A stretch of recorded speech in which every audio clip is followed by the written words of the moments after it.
BA 4101 paper size square distribution பார்த்துட்டு இருக்கோம். Unit 4 நான் பேராமெட்ரிக் லெவலில் நமக்கு எந்தெந்த மாதிரி ப்ராப்ளம்ஸும் நம்ம எக்ஸ்பெக்ட் பண்ணலாம், இதெல்லாம் நம்ம யூடியூப் சேனலில் ஆல்ரெடி போட்டிருக்கோங்கிறத ஒரு ஷார்ட்டாக மட்டும் இப்போ ரிவைஸ் பண்ணிக்கிட்டு இருக்கோம். லாஸ்ட் டாப்பிக்காக குட்னஸ் ஆஃப் ஃபேட்டில் ஆட்ரிபியூட்ஸ் மாடலில் ஒரு ப்ராப்ளம் பார்த்துட்டு இருக்கோம். 1000 students at college level where graded according to கொடுத்து நமக்கு டேட்டா கொடுத்துருக்காங்க. ஆக்சுவலி இதில் பார்த்தீங்கன்னா குட்னஸ் ஆஃப் ஃபிட்டில் தான் நமக்கு கால்குலேட் பண்ண சொல்லியிருக்காங்க. இந்த பேட்டர்னில் 2 ரோ 2 காலம் கொடுத்துருக்காங்க. இப்படி கொடுத்தாங்கன்னா ஒன்று நம்ம ஃபார்முலா மெத்தடில் ஆல்ரெடி ஒரு வீடியோ பார்த்துருந்தோம், அந்த மெத்தடில் ஒர்க் அவுட் பண்ணலாம். இல்லை இப்போ ப்ரீவியஸாக ஒரு ஷார்ட் பார்த்துருந்தோம், corresponding row total corresponding column total divided by grand total. இந்த மெத்தட்லையும் நம்ம ஃபாலோ பண்ணலாம். இப்போ செக் பண்ணலாம் பாருங்கள். null hypothesis H0 means the given attributes are independent. First நம்ம அதே assumptionலே எடுத்துக்கலாம்.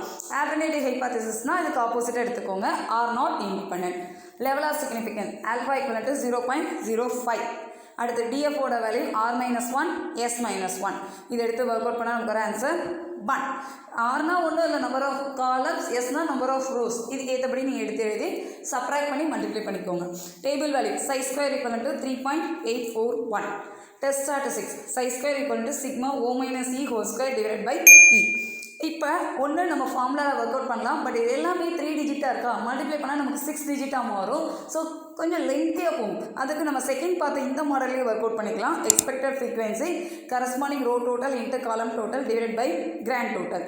தட் இஸ் ஃபர்ஸ்ட் வேல்யூ 460க்கு நீங்கள் எடுத்தீங்கன்னா 460யோட ரோ டோட்டல் 600, காலம் டோட்டல் 700, ஓவரால் வந்து 1000. ஸோ இது எல்லாத்தையும் கம்பைண்டாக மாற்றி ரெடியூஸ் பண்ணுங்க.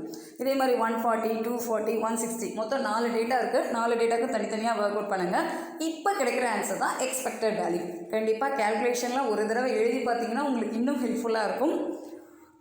O அப்சர்வ் டேட்டா எழுதிக்கோங்க, E எக்ஸ்பெக்டட் டேட்டா எழுதிக்காங்க, O மைனஸ் E சப்ராக்ட் பண்ணிக்கோங்க, square value and divided by. இந்த காலமில் என்ன எழுதுறோங்கிறது கண்டிப்பாக தெரிஞ்சுருக்கணும். இதுக்கு ஏற்றபடி நீங்கள் ஒவ்வொரு ஆன்சராக சப்ஸ்டியூட் பண்ணுங்கள். டோட்டல் ஆன்சர் சைஸ் ஸ்கொயரோட வேல்யூ 31 பாயிண்ட் சம்திங் இருக்குது. Conclusion calculation chi square less தான் டேபிள் சைஸ் ஸ்கொயராக இருந்தால் அக்செப்டட் H0.